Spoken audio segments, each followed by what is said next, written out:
Chapter 7 of Daniel talks about 4 beasts that came up out of the ocean. It's going to talk about 4 kingdoms that come upon the earth, and later on it'll talk about a 5th kingdom. Those feet of iron and clay on the idol that Daniel saw. Iron mixed with clay means strength mixed with weakness. So it's talking about men's weakness mixed with the strength of a basically an empire.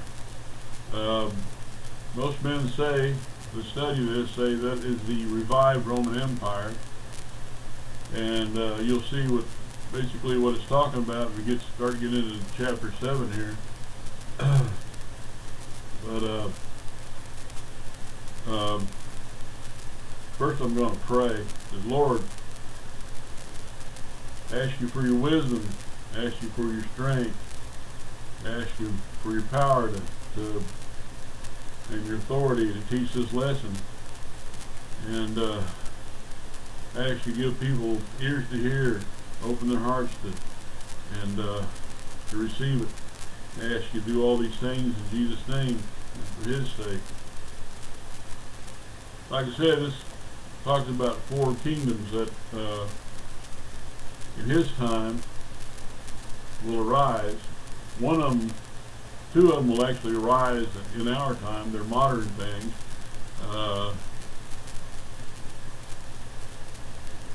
There are 4 of them that have risen and fallen. Excuse me, 3 have risen and fallen.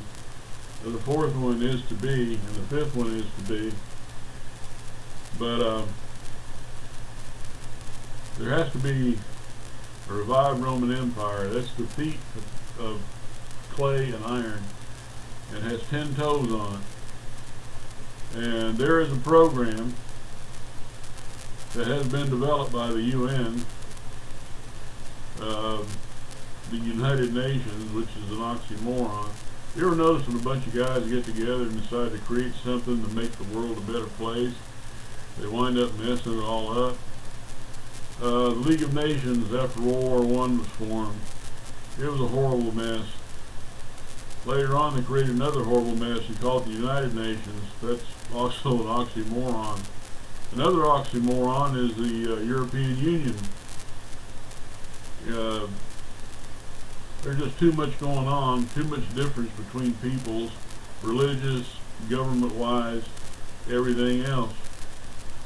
Most of the UN now is all chewed up with Muslim nations, and you know they're not there on everybody's side, and they're not really willing to compromise with you. The EU was supposed to be the revived Roman Empire, but Turkey never came into it, and the British have just decided to peel off of the EU, and France is working at it too. So I think that thing will probably crumble into small pieces. I can say it was a good try, but like anything else men do, without including God into it, is always doomed to failure. In the first year of Belshazzar, chapter 7, king of Babylon, Daniel had a dream, and visions of his head upon the bed, when he wrote the dream and told the son of the matters.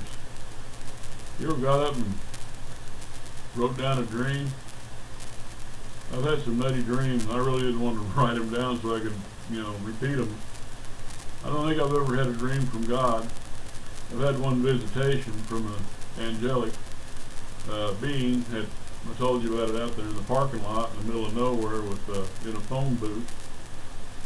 And that is actually the only visitation. I get visitations in my head when I pray about things, what to do, where to go, which book to go into, and I get answers. And like I say, I could be on the couch right now kicking back watching TV, but I got this sudden urgency to get up here and do this. So you know who's talking, and I'm listening. And not listening has got me a lot of problems, and listening as to give me a lot of problems as far as the world is concerned, because the world thinks I'm nuts, but that's all right, because I'm going home to be the Lord one day, and the world that thinks I'm nuts is going to be here for this shindig that's coming up, the tribulation. And I've had people say, I'm going to stay here and take my chances. Okay, you have no chance. It's not a matter of chance. You're going to live or die.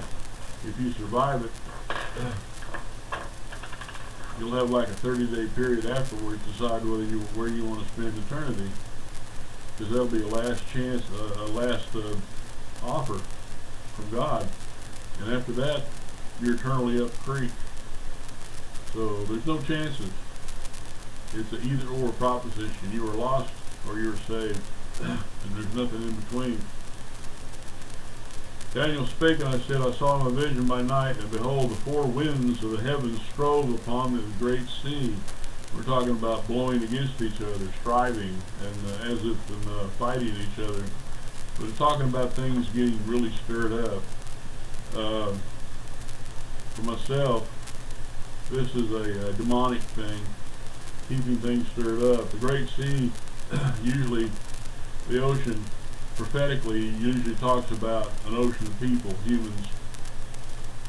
And these things come up from amongst people. Like Antichrist, he'll pop up out of the sea of people. And four great beasts came upon the sea, diverse from one another. Those are the four kingdoms. The first was like a lion. It gives them bestial identities to show you what they're like. You know, what kind of personality these particular kingdoms had, and ones that will. The first was like a lion and had eagle's wings. I beheld till the wings therefore were plucked, and was lifted up from the earth, and made to stand upon his feet like a man, and a man's heart was given him. Nebuchadnezzar spent some time out in the field, grazing, hair growing all over his body, till later on the Lord decided his time of problems were over, and stood him up and gave him his mind back. But there's a lot of statuary that came out of Babylon that shows Nebuchadnezzar as a lion with wings. So you know that this first kingdom was actually Babylon. But I'm going to go on to the others. A second like a bear, and it raised itself up on one side, and it had 3 ribs in its mouth, and between the teeth of it, and they said, thus said to it, Rise, devour flesh. Those 3 ribs are 3 kingdoms that it's conquered. After this I beheld, and lo, another like a leopard, which upon his back of it 4 wings of a fowl. The beast had also 4 heads, and dominion was given to it, and in its time. You notice about a leopard, it's quick. It's also unpredictable. A leopard is not a good pet, because it may be playing with a ball of fur, and then again maybe you want to use it for dinner. That's just the nature of leopards. And this I saw in the night visions, behold, a 4th beast, dreadful and terrible and strong exceedingly, and it had great iron teeth. It devoured and brake into pieces, and stamped the residue with the feet of it, and it was diverse from all the beasts that were before it, and it had 10 horns. Horns imply power in prophecy. And this had 10 horns. They are synonymous with the 10 toes of the idol that you saw. You know, the vision that Daniel saw back in chapter 2. And I considered the horns beyond. Behold, there came up among them another little horn, below whom were 3 of the first horns plucked up by the roots, and behold, in this horn were eyes like the eyes of man, and a mouth speaking great things. Later on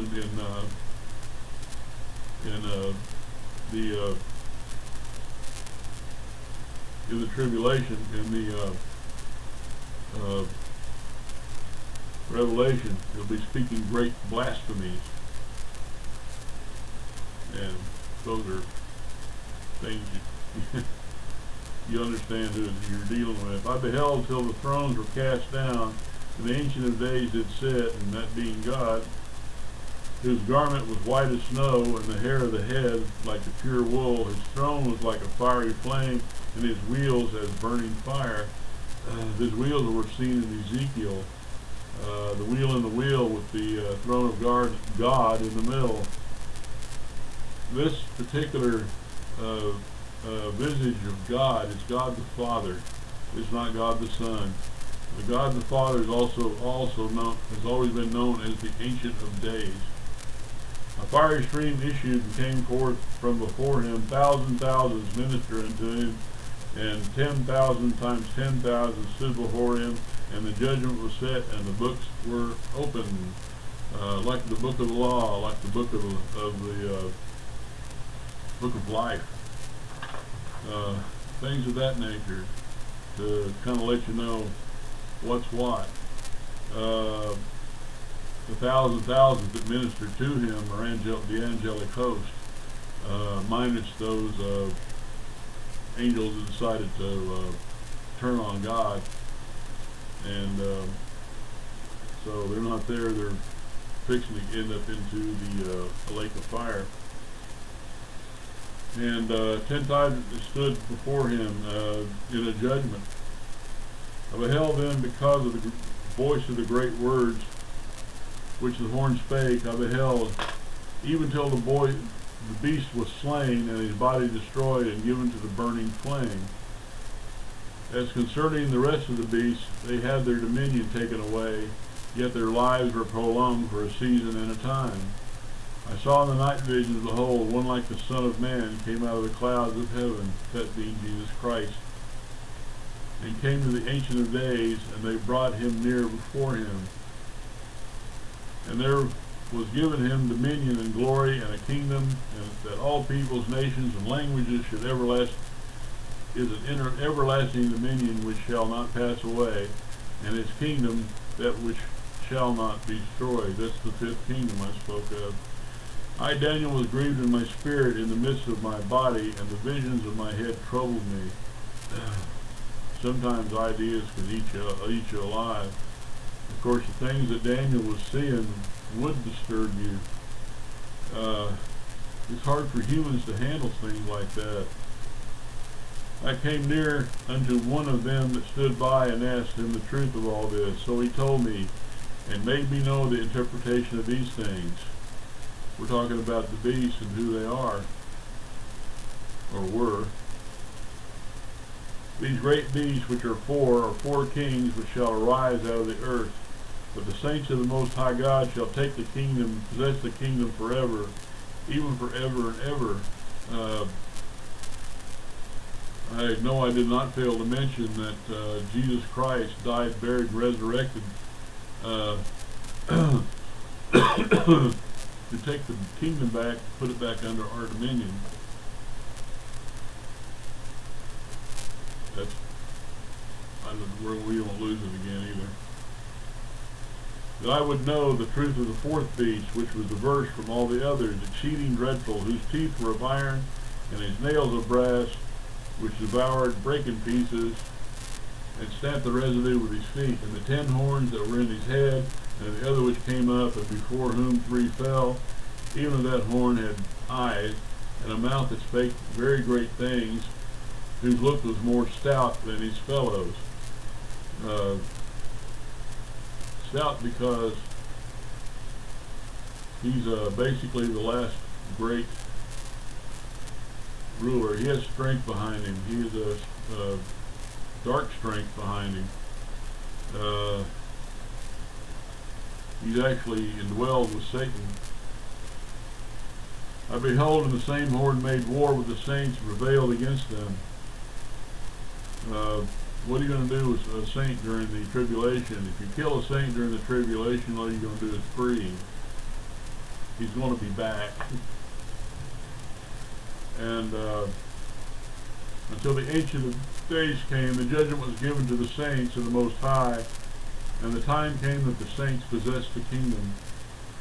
Yep, the meek shall inherit the earth. We will be fellow heirs with Christ. We will have dominion over the earth. We will serve, with Christ. We'll rule and reign with him.